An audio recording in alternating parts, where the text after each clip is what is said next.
আসসালামু আলাইকুম দর্শক, মাই ফার্স্ট কবুতর ব্লগ চ্যানেলের আজকের এই ভিডিওটি তাদের জন্য। প্রিয় দর্শক, আপনি যদি ভারত এবং বাংলাদেশের পাটের ব্যবসায়ী হয়ে থাকেন তাহলে জানতে পারবেন আজকের ভিডিওর মাধ্যমে ভারতের পশ্চিমবঙ্গের কয়েকটি জেলার পাটের অর্থাৎ TD5 পাটের আজকের বাজার দর।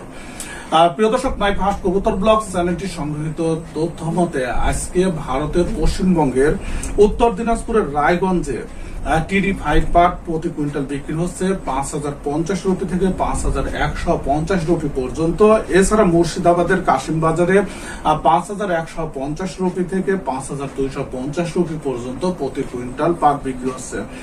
প্রিয় দর্শক, উত্তর দিনাজপুরের ইসলামপুরে কিন্তু বর্তমানে TD5 পাটের বাজার দর 5,050 রুপি থেকে 5,150 রুপি।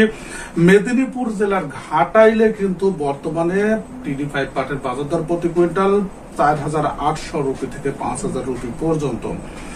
প্রিয় দর্শক, এই ছিল ভারতের পশ্চিমবঙ্গের কয়েকটি জেলার আজকের পাটের বাজার দর। সঙ্গে থাকুন, তাহলে প্রত্যেক দিনে কিন্তু বাজার দর সম্পর্কে অর্থাৎ পাটের বাজার দর সম্পর্কে আপনি জানতে পারবেন। ভিডিওটি দেখার জন্য আপনাদের সবাইকে ধন্যবাদ জানাচ্ছি।